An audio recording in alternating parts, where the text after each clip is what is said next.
So it can't just be me that feels like they just blinked and now it's July. It doesn't feel like 2 minutes since I recorded my video at the beginning of the year on how I'd use Notion to do my plans for 2025 and all my small business goals. And now that we're shockingly somehow halfway through the year, I wanted to sit down and review how things have been going, especially off the back of my recent burnout video, and talk about my wins, what we've achieved, what hasn't gone so well, and refresh my plans and goals for the rest of the year. So grab a cup of tea, grab your planners, your laptops. I would love it if you would join me, and whether it's work or personal, review how your year's gone so far, and let's reflect and refresh and reset for a positive second half of the year. So this is my planning area in Notion that I set up at the beginning of this year, and it has lots of things on it which we're going to go through and see how I did with them. I was very optimistic, probably too optimistic. I think I acknowledged that in the video at the time, that I had to put a lot of things on this plan. However, I put it on there and I just said we're going to see how we go, because I was entering a new year as a mum for the first time, coming back to work full time as a mum, and so I didn't really have a point of comparison to know how that was going to go. But I think I was at least realistic enough to recognise that this was my best case scenario, and that if I didn't get it all done, which I probably wouldn't, that was okay. So in this overall planning area for my bigger plans, what I have is pages at the top broken down into quarterly plans, which I'll go into, and they show the specific plans and goals for each quarter, as well as things that are ongoing, like my wholesale, things like that that evolve over time. Then I set a whole bunch of goals for the year, which again we'll go through, and then at the bottom I had an area for achievements in the year. If you saw my video reviewing 2024, I've done this the last couple of years where I wrote down my achievements each month and then reviewed it all at the end of the year, and it was really lovely. So I set up this area as a way to just jot down each month some key wins. So I think I'm going to start with the wins. We'll have a look through what I've achieved so far, and then I'll go back and review my goals and plans and look at how they tie in and what we didn't quite get to. So when I was looking back at January, I realised that we hit January hard. So though it's normally considered a quieter time of year, it definitely wasn't for us in terms of things that we were doing. So we exhibited at Top Drawer. So this was our first trade show of the year. It was my second time there, and it was a really good show. Now that it's been a few months after the show and we've done follow-ups, so far my first Top Drawer was actually more successful in terms of revenue coming back into the business. But I do think it's helped build brand awareness and show up in that space in front of retailers, and people need to keep hearing your name for it to stick and for them to recognise that you're here to stay and you're not going anywhere. So I was pleased we went and did Top Drawer. We also launched our greetings cards at Top Drawer. We launched 60 new designs. It was the first time we'd ever done greetings cards, and somehow I pulled the 60 designs I had in my head out of there and onto actual products over the Christmas period, and managed to launch 5 collections of 12 cards at Top Drawer. And we were also shortlisted for an award at the show, which was really lovely. So Top Drawer have the Spotlight Awards, and we were shortlisted for Best New Product in Greetings for our Wildflower collection of cards, and that was so lovely. We didn't win. I had my gracious loser face on, but I don't really mind. It's just nice to have that recognition for the new collection, and it's just that bit of extra promotion, I guess, about the brand. Which brings me on to Gift of the Year Awards. So this is the first time we'd entered the Gift of the Year Awards.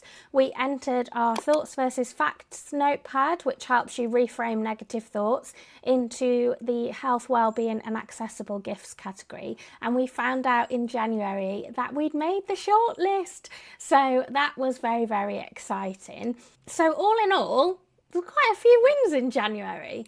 Then moving into February, we exhibited at our second trade show, Spring Fair. I think there were 2 or 3 weeks in between, and that nearly finished us off. I definitely would not do trade shows that close together again. It was our first time at Spring Fair, and I loved it. It's a huge show, so there is that danger of just getting lost in there. But I think actually we got more stockists and a better return on that show than on Top Drawer. Shows can be different year on year, and that's not to say that would always be the case. I also made some really great connections with other businesses and other contacts and things, so I really enjoyed my time at Spring Fair. For all of these things, I'm going to be linking up in the cards and in the description the videos that cover these events if you want to know in more detail how they went and see behind the scenes of specific projects. Then I'm going to link them up in the cards as I'm talking about them, as well as put a list in the description so you can see more detail. But yeah, it was great to get our greetings cards and our other products out in front of other people at Spring Fair, and we had a really good time. And then somehow when I got back, I designed Bluebell the duckling. So I had already designed Lottie the lamb, although we didn't name her for a while, but Lottie the lamb, I'd already designed her on one of the greetings cards, although she's had some tweaks here and there. And I knew that I wanted my spring collection to have 2 characters, a lamb and a duckling. I always knew the duckling was going to be called Bluebell, and I wanted her to have a little upside down Bluebell hat, and I just love how she turned out. I went through lots of iterations, and the sketch to the first draft to the little tweaks of her face and things and how she ended up is quite different. And it was really lovely to go down the character route more, something that I'd been holding back on for a couple of years, and just put my fears about that to one side and pursue something that I really wanted to do. So February saw Bluebell come to life, and then I also launched a product that I'd been working on for a while behind the scenes, which was our freestanding pin displays. They're wooden pin displays that you can pop your pins through in all kinds of different configurations. You can have them plain, or we can do them in different colours. And although the launch wasn't a mad rush, even though we'd have lots of comments saying how cool they were, they have continued to trickle out the door over time. And that's something that I've definitely learned this year, is not every launch is going to be a great big, sellout straight off the bat. I think when we launched our bookish collection last autumn, we had a really good launch, and I was blown away by the number of orders we got during the launch. And since then, we haven't quite matched it, and it can be easy to feel disheartened, but actually, I'm really proud of what we've put out, and it's just expanded our range of products, and people buy them over time. So I'm trying to reframe my thinking around that a little bit. And then we also found out that we'd passed the next round of judging for the Gift of the Year awards, and our notepads had reached the final in our category. It was going to be announced in May, the finalists, so we then put that to one side and we would see how that went later in the year. Then I struggled to think about what I did in March, but I think that's because I spent so long working on all the different products that make up the Lottie and Bluebell collection, the spring collection that we launched. There were so many new products in that collection. It was unreal.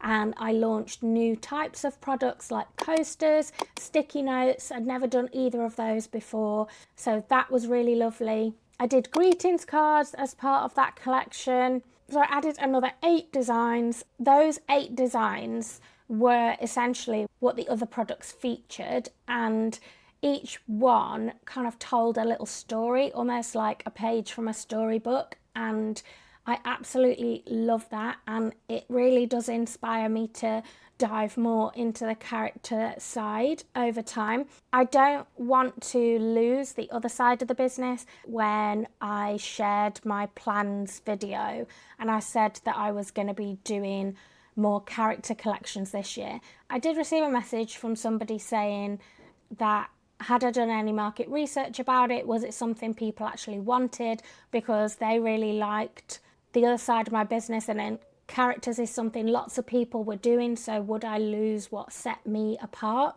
And even though the message came from a really good place, because the person didn't want me to jump down a path that would have a negative impact on my business, it did make me doubt myself and make me feel a bit disheartened.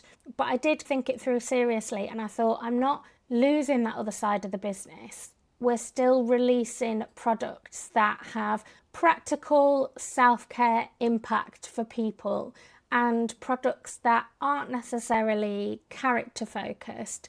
It's just we're doing both essentially.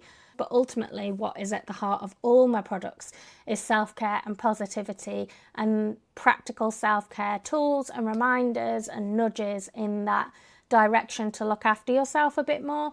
And so I think that's what ties everything together. But yeah, time will tell. So coming off the back of that, April, I actually went live on TikTok for the first time. We did some limited edition mystery bags, and we went live on TikTok and did an event where if you bought one on the live, I would open it for you on the live and you could swap one item. And that was really fun. I like experimenting and trying new things. And it also meant that we could clear some stock off the shelves. People were getting a bargain, and that exciting element of the mystery, it had a mix of all products in, newer and older. It wasn't just old stock, it was a mix of everything, and it was just a fun way to explore getting more sales. So I really enjoyed doing that. I always love a mystery bag event, and it's something I would definitely consider again, maybe doing a couple of times a year. And then I also ran a big spring stationery giveaway. It was about £70 worth of products, and it was all spring themed goodies from the new collection. And I ran this giveaway on Instagram and TikTok. I had great fun hopping around the garden pretending to be the Easter Bunny. And something I learned from that was to try and have fun with creating content a bit more. And I think something that has been a theme running through this is things like trying the live on TikTok, being a bit silly with my content, trying to find the fun in things has been something that I want to lean into more, and I'll talk about that a bit later in the video. And then I also ran a live gratitude journaling workshop on YouTube, which was lovely. It tied in with my Appreciate the Little Things journaling kit, which I had launched in the spring collection. And about 4 weeks after I launch a journaling kit, to give people time to buy them, I always do a live workshop where you can come and join me, and I then leave that up so that if you buy the kit, you can watch the replay and sit and journal along with me, just not in real time. So I want to bring lots more journaling kits to the shop. So if you have any themes or ideas, definitely leave them in the description, because I've got 4 in the shop so far. So that was April. And then May was an extremely busy month, both personally and work-wise. But I realise I've written here I launched coasters for the first time. That's not strictly true, because the Lottie and Bluebell collection had coasters. So I'm going to move that. I'm going to put that in March, because actually I launched coasters and sticky notes for the first time.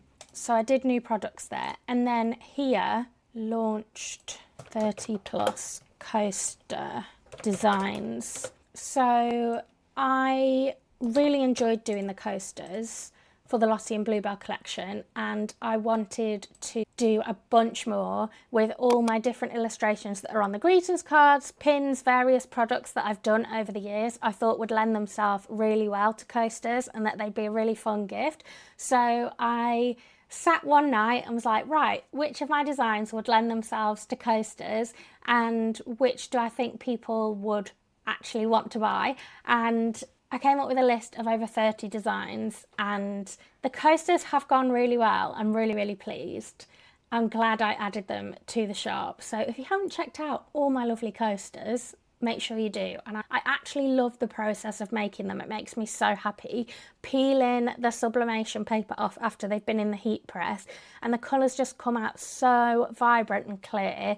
It's like my new favourite product to make. And then I also perfected some new product displays that I had been on and off working on since like last October. I think I did a video with my Xtool laser cutter, and I wanted wooden display stands that I could make in-house that I could offer to stockists if they wanted to buy my products and a display stand together. And I perfected 4 just in time for my trade show in June. So I had one for key rings, which I'm still on the fence about. I might improve that a little bit.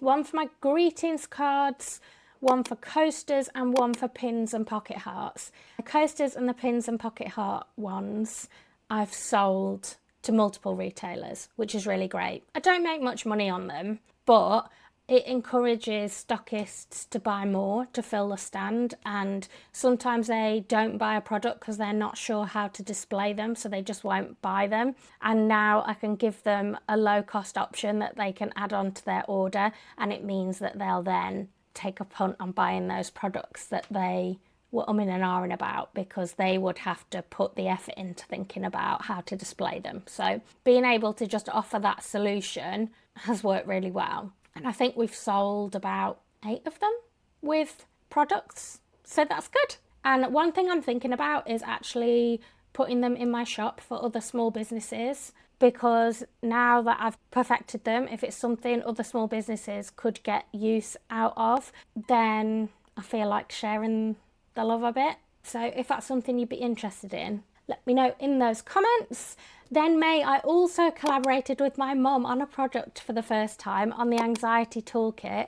These have turned out so good. I love how they look, and I love all the content it's filled with. It's amazing, and it's bringing that other side of the business, like I said, different from the characters, offering those practical tools that can help you with anxiety, with your mental health, with self-care. And with my mum being a mental health nurse, she's still a practicing mental health nurse and works with me the other half of the week. It just seems silly not to tap into that knowledge. So we worked on that together, and I think it's something we're both really proud of. I also launched my prints in bigger formats through Print on Demand. So that means that I can offer larger sizes than I can produce in-house without having to find the funds to invest in a bigger printer, and it's more of a risk-free, low-cost way to do it. And we've sold a few of the larger format prints, so we're going to see how they go over time. I need to get them up on my Etsy shop. I don't think they're over there yet, but they're on my Shopify.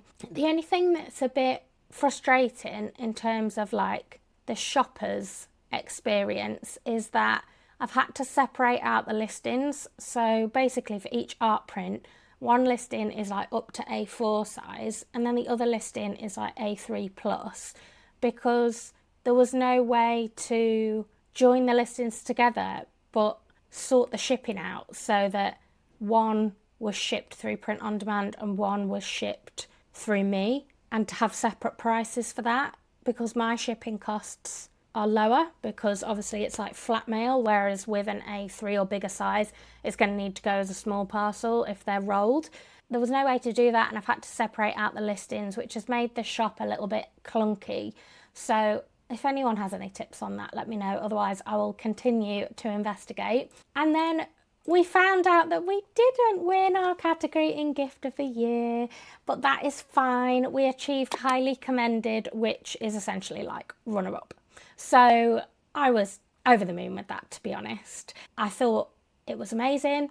I was glad we did not pay to go to the awards to lose, because it would have cost us like £1,000. The tickets were like £250 each or something. Then you got your hotel and your accommodation and all of that. We decided not to go. I couldn't have afforded it. So that was the end of that, really. More to the point, I was really, really pleased that we got that far in the awards, and I think I'll definitely try again and enter next year, because it's just given a bit more visibility to the business and to our products and what we do. And when I've been at trade shows and things, I've made more of a thing of saying this product got to this stage in Gift of the Year and done a sign and stuff, and it seems to get recognition off stockists. They'll be, oh, Gift of the Year, and then they'll want to stop and have more of a conversation, as if it gives you that, what's the word? Status? It's one of those things where if you've got that label attached to your business, it just gives you that extra little bit of, I can't think of the right word. Anyway, I'm sure there's a word for it, but businesses seem to stop and take us a bit more seriously, if that makes any sense. And then June, we exhibited at Progressive Greetings Live, which was our third trade show of the year. It's the first time we've ever done this one, and we are planning to do it again next year. It's specifically for the greetings cards industry, but we did also take all our gifts, and the coasters were a big hit there, maybe even a bigger hit than the cards, which I don't know if that's good or bad, but I'll take it. And we had a brilliant time. Again, I'll link the video about it. And then we launched our anxiety toolkit, which was lovely. I think we sold something like 14 kits in the first weekend or something, and I was over the moon for me, but also for Mum, with it being the first product she'd worked on. And I was just like, look at this, you've come up with all the content for this and you should be super proud. And she was, so that made me feel good. Then we launched apparel through Print on Demand. So I have 2 t-shirts and a sweatshirt, which I've always wanted to do. So we've got an Appreciate the Little Things t-shirt, a Life as an Adventure t-shirt, and a Maple the Fox bookish sweatshirt, and I absolutely love these. I am in them all the time. I'm not in them today because I spilled coffee on both of them. Now they're both in the wash and it's too hot for the sweatshirt right now, but I think all my events and stuff, I want to wear them, and I really want to make my little girl some.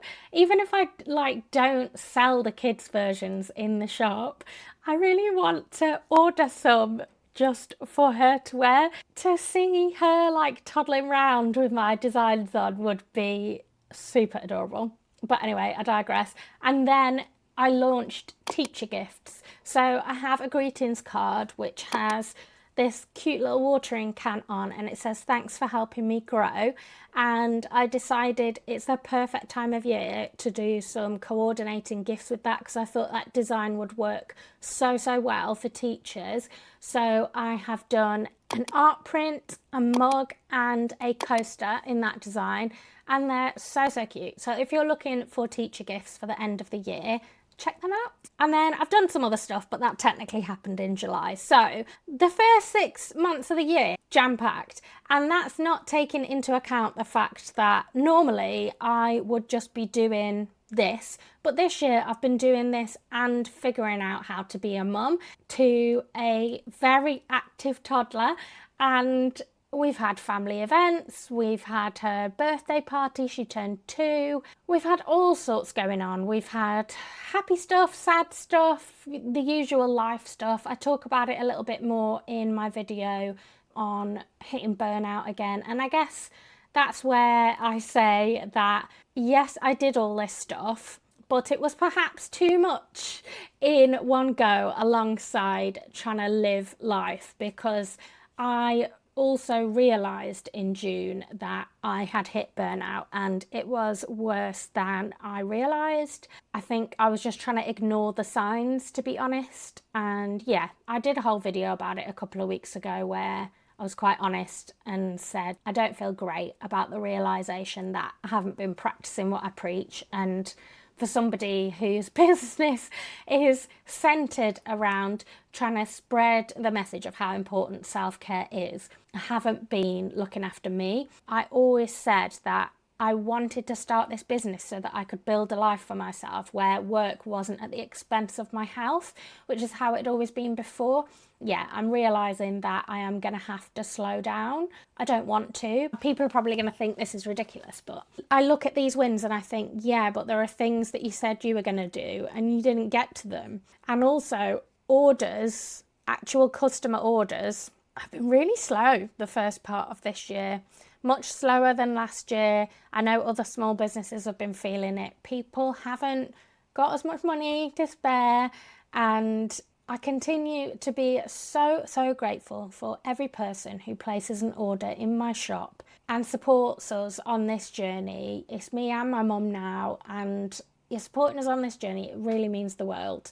But yeah, I have to be very careful that the pressure of getting those orders in doesn't mean that I am neglecting myself. So we're going to be thinking about that when I'm looking at the plans moving forward. And I did come up with a bit of an action plan as well at the end of my burnout video. I thought what would be good to do now is look at my goals and also my projects that I said I was going to be doing and talk about which happened that I've achieved in here, and then more importantly which didn't and why they didn't, and whether I still want to do them or what the plan will be moving forward. So I think maybe let's look at the goals. And I knew at the time that this was a lot of goals, and normally my stance on goal setting is not to set a whole bunch of goals like this because it's hard to focus on them. However, some of them are more like habits. For example, in the social media, like posting weekly vlogs on YouTube is like a habit that I want to build into my business. So we'll go through them anyway, and I'll tell you how they're going. So the first one was a very lofty goal to hit 10,000 subscribers on YouTube. I have to say my subscriber count hasn't moved much this year, and it's not all about subscribers, but I would like to see it growing because the growth has slowed down a lot. I took a break when I became a mum, and it really hit my YouTube channel hard to have taken that break and lost that consistency. I'd been posting 1 or 2 videos a week for years, and then as soon as I took a break, it was like when I came back, YouTube was like, no, we're not promoting you anymore, you're not consistent. And I really felt it. And whether that's my videos weren't being pushed out as much or whether people had just lost interest because I disappeared, bit of both, I don't know.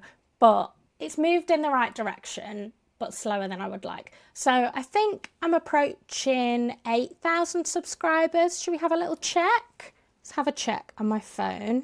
Yeah, like in the last month, I've gained like 10 subscribers. And it used to be that I would get about 100 plus new subscribers a month. I could do with giving things a boost. But I've got 7,850 subscribers, which is nothing to sniff at. I am so grateful for that. I would just, even if it's steady growth, I would just like to see it growing again. And so I'm going to think about that and have a look at the types of content that's doing well and not so well when I'm looking at my content planning moving forward, so that I can make sure I'm making videos that people actually want to see. So if you have anything you want to see or you're fed up of seeing, let me know in the description and I will take it on board. And the same thing for my Instagram. I said I would love to hit 5,000 subscribers on Instagram. I know I'm not there. I'm at 3,757. And I have been trying to be more consistent on Instagram, but I know that I haven't been. It's the thing that drops off. So I want to, again, see growth there and see it becoming more of a community space that I can have conversations with my community. So again, I'm going to be looking at that with the content planning moving forward and trying to build content planning into my workflow instead of always realizing, oh my God, you haven't posted to Instagram for a week. I want to be doing things more in advance and batching it together. I just want to have maybe like a content day and then a day where I can focus on other creative stuff without that switching between the two all the time. So I'm going to experiment with that in the second part of the year. I want to increase community engagement. I feel like there are ways that I've maybe done that, but I've started a broadcast channel on my Instagram. It's called Sunshine and Self-Care. I will leave the link in the description, and I have been putting on things about what I'm doing for self-care, behind the scenes peaks of what's happening in the business, and also just prompts and reminders to get people to reflect on what they're doing for themselves. I was struck by the number of people who commented or messaged me after my burnout video saying they feel exactly the same. And so I wanted there to be more of a community space. My immediate thought went to, oh my God, you should reopen your Patreon, because I really miss having my Patreon. I loved having my Patreon community. It was only ever small. It didn't grow that much, but I loved having that community feel. And yeah, my immediate thought went to, you need to reopen your Patreon. That would be amazing. But having just done a video on burnout and recognizing that I take on too many different things, I stopped myself and thought launching a Patreon right now is perhaps not your smartest move. So I'm thinking about whether that might be viable in the future and how I could run it differently than I did before so it would be more sustainable. So if you've got any thoughts on that, again, put it in the comments. But I have started this broadcast channel on Instagram as a way to do that is easier and less time commitment for me to keep up with, because I don't want to start something I can't keep up with. So we'll see how that goes. But I also plan to do like sneak peeks and special discounts and like secret sales and things for people that are in that broadcast channel, so make sure you join it. Then I wanted to post weekly vlogs on YouTube, and I can tick that I haven't missed an upload, and I wanted to have at least 2 sponsored videos per month, which I'm really happy to say that I've done. It's taken some of the pressure off when the orders have been slower, because we can work a bit easier without that stress on how we're going to pay the bills and keep the lights on.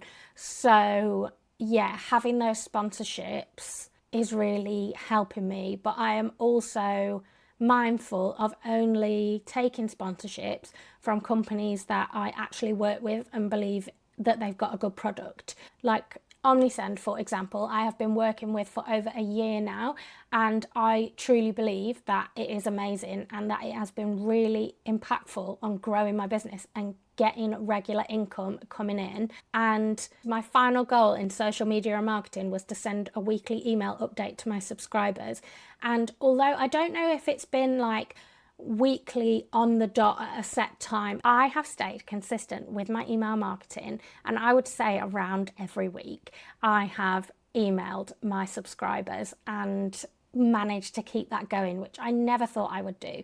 And so I want to thank Omnisend, who are the sponsors of this segment of the video, because they are someone I truly believe in. When I set that goal of sending weekly emails, I'll be honest, a part of me was quite nervous about whether I'd be able to stick with that, because I've never been able to stick with it in the past. And we all know how easy it is for that consistency to fall by the wayside. I've done it myself with my other social media content this year. So staying consistent can be a real challenge, but I can say that I've actually managed to stay consistent, which is amazing. And a huge part of that is thanks to Omnisend. Before switching to Omnisend, my process of putting together emails for my subscribers felt a bit clunky, and it just wasn't that easy for me to navigate and put emails together. But with Omnisend, it just flows. It's allowed me to simplify everything, which is exactly what I needed, because it means that I can stick to that schedule without it being a chore or something that does fall by the wayside. And I think what struck me about Omnisend was that you can tell it's built with e-commerce businesses in mind, for people that run small businesses that want to communicate and have that direct line with their audience on a consistent basis, not just send those one-off emails.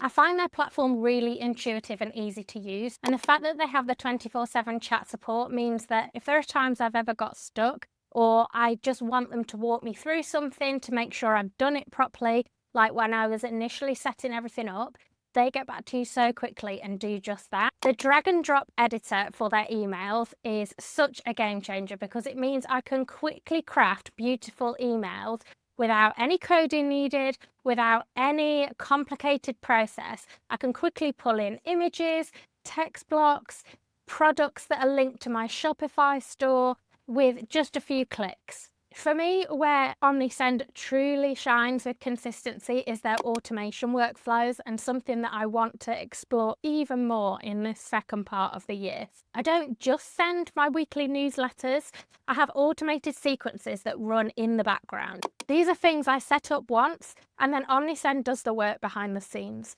Things like a welcome sequence for new subscribers so they can get to know more about Sunshine Lane straight away. Or when a product comes back into stock, I can send an email out to people who were looking at that product but realised it was out of stock at the moment, and encourage them to make that purchase. Or if someone has left their cart and they haven't reached checkout, just giving them that little reminder and perhaps a little incentive to actually check out and complete that purchase so that sale isn't lost. These automations mean that I'm constantly reaching out to my audience without having to remember to manually send every individual email. And it frees up my time to focus on creating and the creative part of the business that I love. So, the best part, especially if you're just starting out, is OmniSend's generous free plan. You get access to all those powerful features I've just mentioned on their free plan, and it remains free until you have over 250 contacts or you're sending over 500 emails per month. So their free plan is an incredible way to get started with email marketing and grow your email marketing list without having to make any financial commitment, which what's better than that? So try OmniSend for free. Follow the link down in my description. It will take you exactly where you need to go to start your free OmniSend plan today. You'll be amazed how much easier email marketing can be than you might think, and how much it can help you build that stronger connection with your audience, just like it has done for me. So going back to my goals, looking at product goals, we'll see how far we've got with those. So launch greetings cards, I can actually say is now done. So I am going to tick that off. It was a product that I really wanted to bring to the business this year, and I have done that. I'm really happy with it. And I now have 68 greetings cards in my shop for all kinds of different occasions, and with really positive, thoughtful messages on them, and I'm really proud of them. So go and take a look at my cards if you haven't already, and yeah, don't forget about me when you have a card shop in need. Then I have introduced at least 4 new characters, and I'm halfway there with this because we have introduced Lottie and Bluebell. So I need 2 more characters to hit that goal this year. When I started the year, I had a lot more than 4 characters on my list to create, and I should have created more character collections by now, but we'll come to that. But if I do another 2 by the end of the year, then I have met that goal. And then the next one is to launch at least 3 character-based collections. So I've done 1 because I did the Lottie and Bluebell collection. So 2 more character collections in 6 months, we'll see, but I think I can do it. Increased storytelling within the collections. I feel like I have really worked hard on this, especially with the Lottie and Bluebell collection. I really use those characters to tell stories of how we can support each other and how we're stronger together. And having more characters available means that I can tell different stories, and I want them all to interact over time and build up a bit of a world. And it's something that I really enjoy. I've got little short stories that I've written that I haven't shared that I would love to do something with in the future. And I'm always working on things behind the scenes with my characters. And yeah, I've got loads of stuff saved that I need to actually do something with and share. Then I had a goal to redesign and update some current products. Something I have done is look at my mug designs. I've added more mugs to the shop, and I really want to look at some of the current designs and maybe tweak them moving forward, make them a lot more doodly and more patterns on them. I want to start including more patterns in my work. I've got multiple patterns that I've designed that I don't really do anything with. Some were for journaling kits, some were for Patreon products a million years ago, and they're just sat there. And I would love to bring more pattern designs into my cards, into my other products, and just experiment with that a little bit more. I do really enjoy creating patterns. It's something that I can get a bit lost in, and before I know it, hours have passed by. So yeah, I want to have a play around with that and maybe see how that would look on mugs and things. And I also took our old daily planner design. I'll pop some pictures up. Our daily planner started like this. This was my first ever planner pad. Then I updated it to this purpley design, and I redesigned it again for the spring collection. So I retired the old one, and it's now this gorgeous character-based Lottie and Bluebell daily planner, which I need to share more because this doesn't get enough love, and I think it's a gorgeous product and something that I really enjoy using. So yeah, that's a note to myself to actually tell people about it more. And I think redesigning some of my older products is going to come over time throughout the year. Improving product photography, I worked really hard on this, and I actually created a whole video which people seem to love about how I create and edit my product photos. But something that I'm now faced with is I feel like I want to redo all my older product photos that I'm not as happy with, but finding the time for that is really hard. So it's something that I will chip away at over time. But definitely check out that video because it's got loads of good tips and tricks for taking product photos without spending an absolute fortune. And then I wanted to experiment with new product types. So far this year, I have done that because I have experimented with coasters, which have been a big hit, and sticky notes, which have been a hit. People like the sticky note designs. I have 2 designs, and Appreciate the Little Things design, which seems to be the favourite, and a Sunny Days and Happy Hearts sticky note design. And someone bought them and they wrote on their order, "More sticky note designs, please," and that really made me smile. But yeah, we're going to see how they go. Then I have a financial goal to double my wholesale revenue. I really need to dive into the figures and have a proper look and breakdown about that. But I know that we have been increasing our number of stockists and trying to work on getting repeat orders from stockists, not just like they order once and then we haven't followed up with them enough and it dwindles.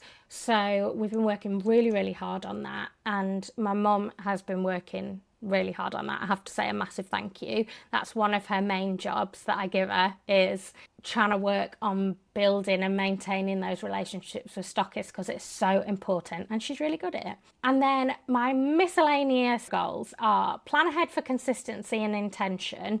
I feel like I've got better at doing that with my YouTube planning, especially with having sponsors on some of the videos. I've had to plan more in advance if the videos need to be done sooner to send off to get them approved. And so what I plan to do going forward is build that into a bigger content plan with my other things like email marketing, with my Instagram, TikTok. I'd love to bring my podcast back at some point, all of those things. And I think if I have that intentional, pre-planned content plan, then I will be able to hopefully do that and stick to that and not have that work taken away from the time I need to spend on everything else. Because when you're running a small business, I feel like you could easily be a full-time content creator and never have time for anything else. And so, yeah, I need to have some sort of plan that's boundaried, that's we have enough time to create this content while still doing these things. So we're going to experiment with that a lot more in the second half of the year and just build on what's been working well for YouTube in terms of planning in advance. So yeah, we'll see how that goes. And then create a cozy filming space in the studio. I haven't done, however, I have a brand new gorgeous chair sitting in my hallway that I haven't even opened, that is for a brand new filming space in the office. And as part of this mid-year reset, I am going to be rearranging my studio and creating a really cozy filming and drawing and creating space, and then moving everything else around to make space for it. I always find that refreshing my space gets me remotivated moving forward, and having a fun new space is just going to cheer me up. It's going to be a lovely space to do video meetings from, to film from, to draw in, all those lovely things. And yeah, I guess that's a good time to maybe talk about the fact that something I have really, really thought about, having experienced burnout, and for the first time had times where I've really struggled to show up in my business and I've just not wanted to come in and do the work, which is scary because this is always the place where I find the fun and the joy, and if that's not happening, something's gone wrong. So one of the things that I want to do, and I've already been doing, is trying to find the fun. And maybe that's my phrase for the second part of the year, is find the fun, because I really feel like the creativity and the joy in the business is getting lost in the admin and the relentless to-do list. And there are times where I said in my achievements that I really enjoyed creatively experimenting with things, like making a fun Easter bunny reel for the giveaway, doing the live mystery bag selling on TikTok, like just doing things in a different way and letting my creativity come out, not pushing it down because we have too many boring jobs on the list. I just don't want that joy to get lost in everything else, because Sunshine Lane is supposed to be a joyful place to be. So things like creating my cozy filming space, I immediately picked off my list as a let's do this now, because it's something that I can think creatively about and have fun with, and just think about how can I bring more fun into that. So I have some ideas in mind, which I'll save for that video, which will be out in a couple of weeks' time, to give me time to actually work on the space bit by bit.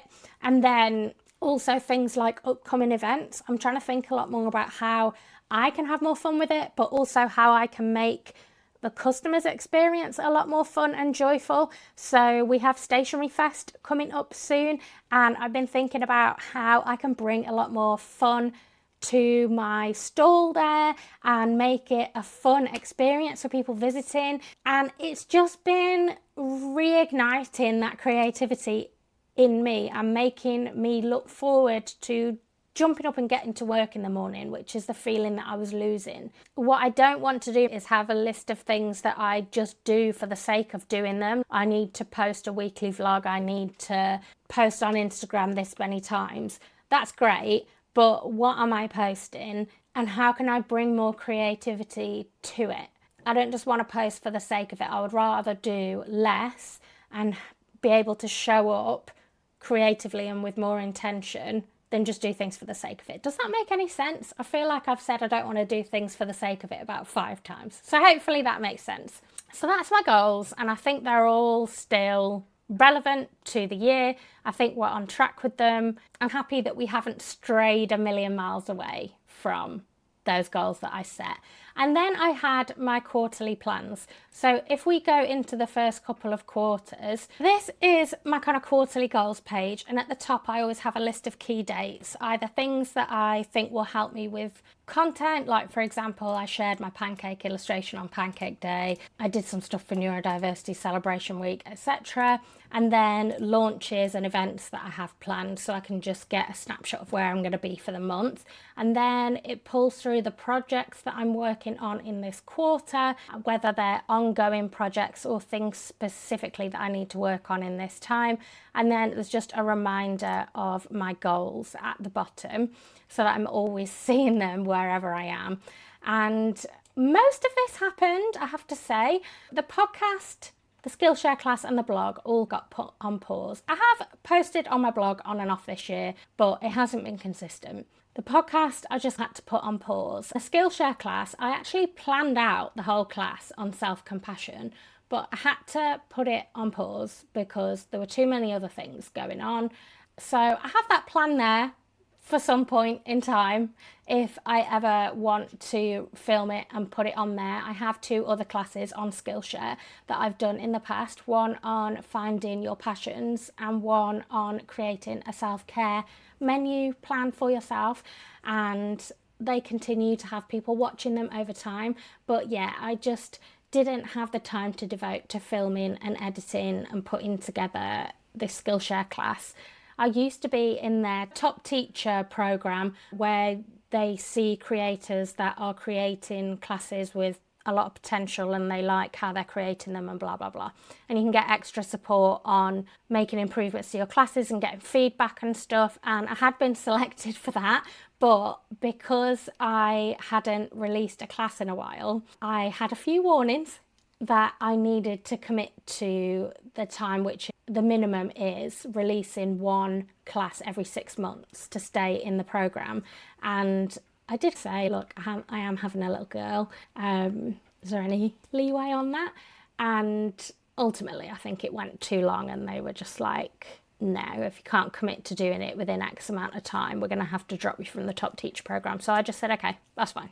Because actually it had been this pressure that I was thinking, oh my God, they're going to kick me out. I'm so over time scales and I need to get this class done. And I'd done the plan, but I just thought, where on earth am I going to fit this in amongst everything else, like trade shows back to back? And it was almost a pressure off to be like, let them drop you. You won't have that pressure, and you can release new classes as and when you feel like it and as and when you have the time. So actually, it probably did me a favour. So we put those 3 things on pause, and then the rest of the things, we did Top Drawer, we did Spring Fair, we did the greetings card launch, we did the pin displays, and we did the spring collection. So very, very happy with that. That's my original Lottie. She's changed a bit now. And yeah, this was just an image I put there when Bluebell didn't even exist. So that's really cute to look at. Okay, so this is what Q2 looked like. Again, podcast was put on pause, and these should have shown up in Q1. I don't know why they didn't. So like my wholesale is obviously an ongoing project, like I said. My coaching, which I haven't actually been able to participate in much of, and I need to think about that because the live coaching sessions are on Tuesdays, which is the day I don't work. I have my little girl. So I need to maybe set aside time to catch up on those because I'm then not scheduling it into my working week to catch up and participate in it. So yeah, I need to have a rethink about that. And then my YouTube sponsorships. So these are always around for me to work on. And then I had planned to do affirmation card launch in April. Now, originally we planned to launch a whole bunch of affirmation cards in different themes. And what this evolved into was doing the anxiety toolkit. And we decided that we wanted to do one pocket-sized card deck really, really well and see how it went instead of doing 50,000 sets of affirmation cards. So this project has actually got tons of ideas for future kits and card decks and all sorts of things that we've brainstormed, so I'm not going to open it. But we decided to focus on just launching the one, and then we launched it in May, not in April. So we pushed that back a bit. Then in May, before PG Live, I wanted to launch a whole new range of pocket gifts, and I have them all planned out. I just haven't done the designs, and I decided to let that go and push it back because there were too many things to try and achieve. And May was a horrendous month, like really, really busy, work and personal. We were all ill, like there was just too much going on. So I made that decision, let it go. So we hope to do that later in the year. And so I need to have a look at where we might slot that in. And then I also had a Dreamy product launch, which was going to be a cloud character scheduled for May. And straight away in like Q1, I realized after I'd done my video, this is all way, way too much. You're never going to be able to do it. So Dreamy's got to move. So I've actually pushed that back to next January, and I made that decision straight away that that character will be released next year because I think it's a good character that I could tie in lots of things about dreams and goals, and January is a good sort of time for that kind of product, so I pushed it back. But then we also launched some other products that weren't in the plan, like the large format prints, the apparel, the teacher gifts, the coasters.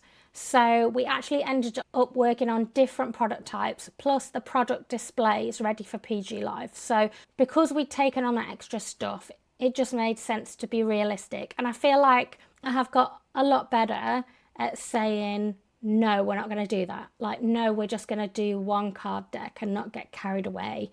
And no, we're not going to do the pocket gifts.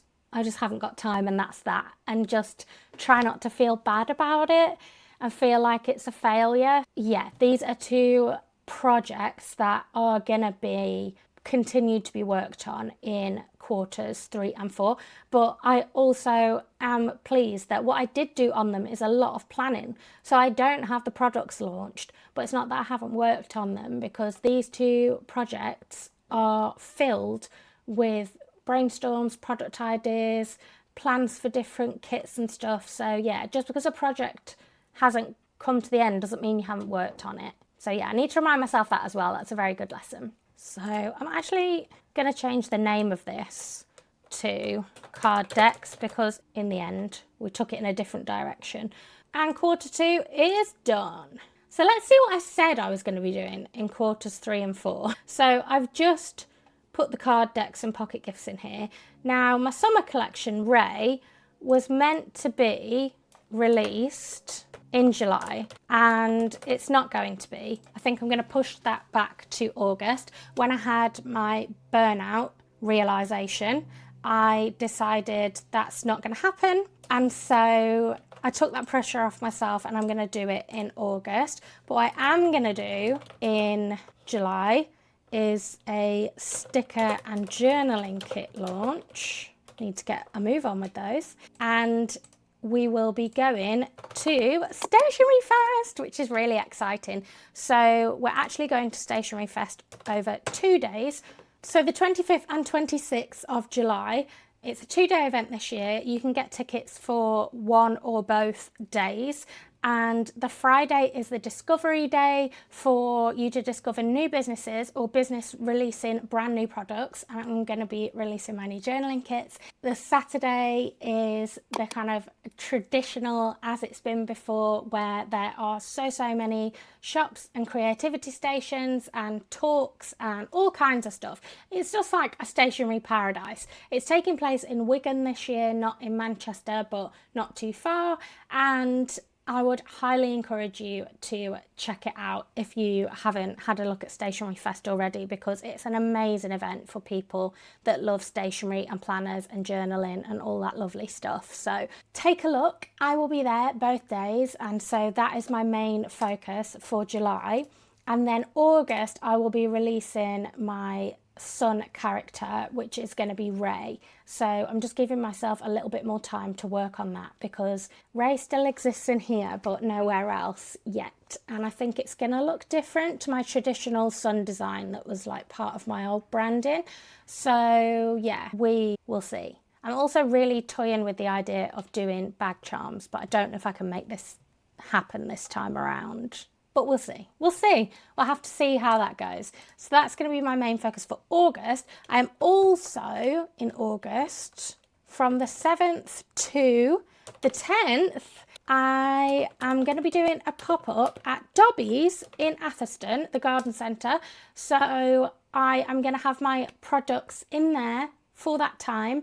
And yeah, I'm going to be selling there for 4 days, and we'll see how people like my products. It's going to be a really fun opportunity to do a pop-up in a big store. So yeah, if you are Warwickshire / surrounding areas, come and say hi. It would be lovely. Very exciting. Doing the Thursday to the Sunday. It's a bit more manageable doing a 4-day pop-up than a 7-day pop-up when I've got my little girl. So that's what we're going to do. And I thought it would be really lovely to have a go at doing something like that this year.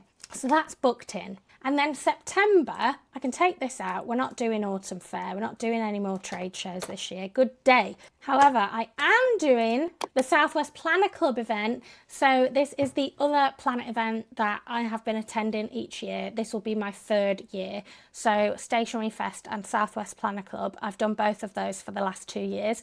This will be my 3rd. And this year that is taking place in Cheltenham. I think all the tickets have gone for the Southwest Planner Club event, but I am really looking forward to spending a fun weekend with fellow planner lovers, and hopefully I will be doing my autumn character product launch there. But my plan is to do Ray and then to do an autumn character, and then I would have hit my goal of 4 characters for the year. So we'll see if I can do it. But I would also love to bring a little bit more Maple the fox, because that was a big hit last year in the autumn, and I think expanding Maple's world a little bit would be really nice. So yeah, watch this space for autumn plans. I've got to do summer first. So that's Q3.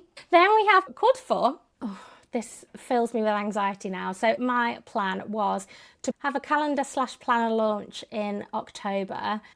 I know the things that I was thinking about, like I probably should have done a lot more work on by now if they're going to launch in October. And so I need to think about if this is going to be possible by October. I don't want to release it too late and too close to Christmas.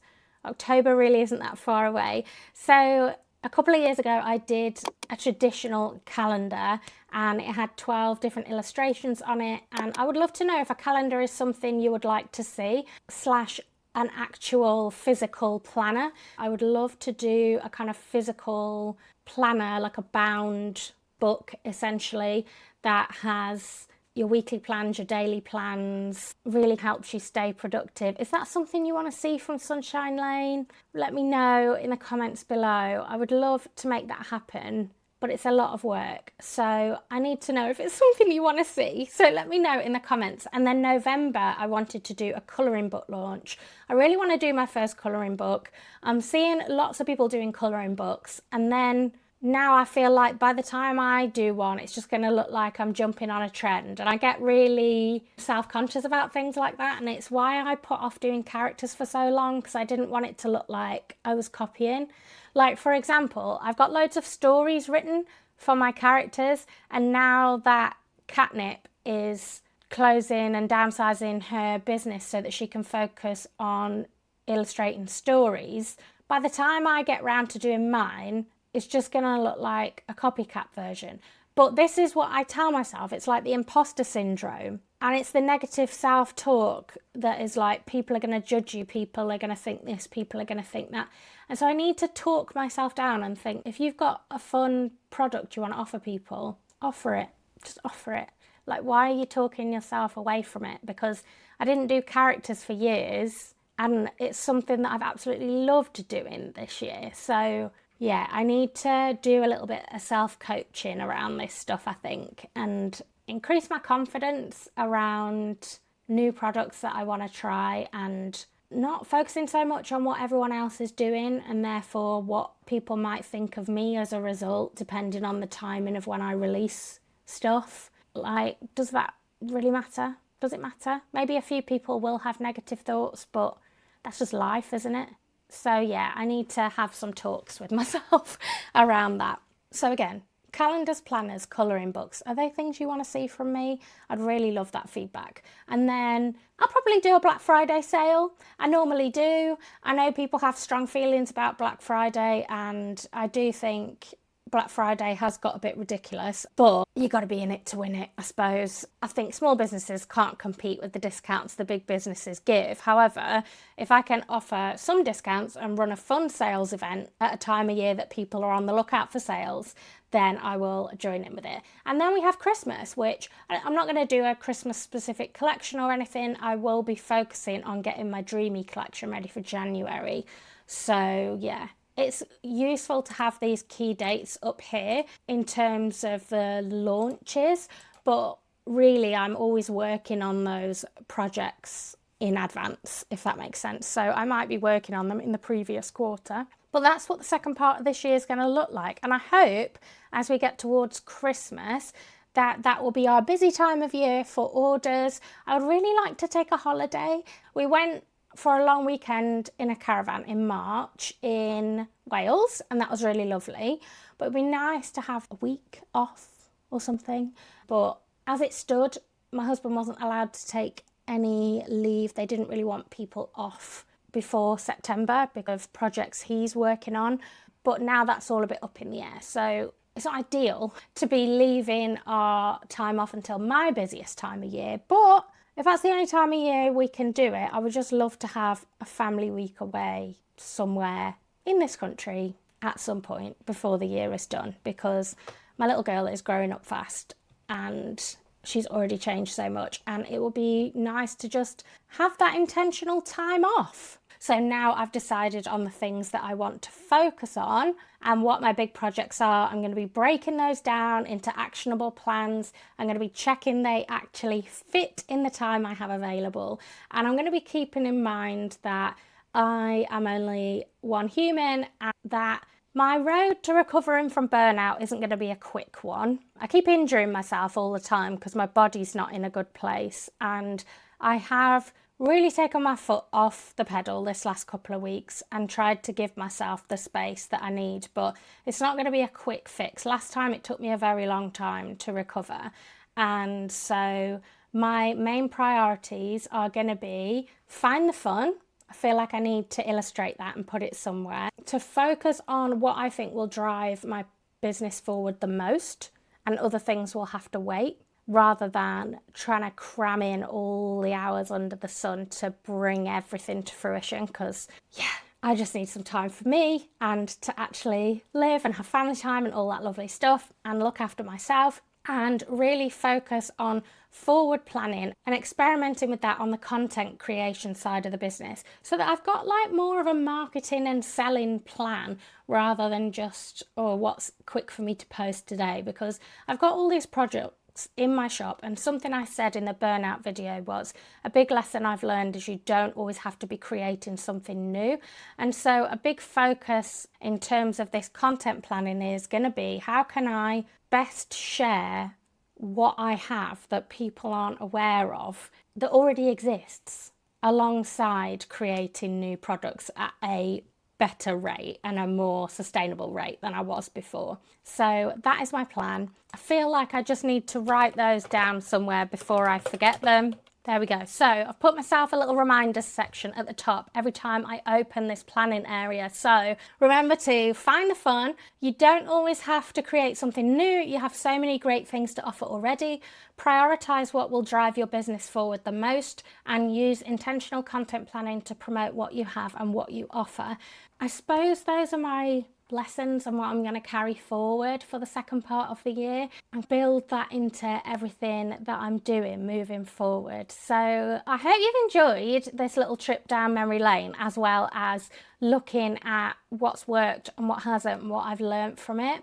I think really I need to be proud that I've achieved so much, but also be mindful of the place that's led me to in terms of burnout, and just make sure I adjust things moving forward.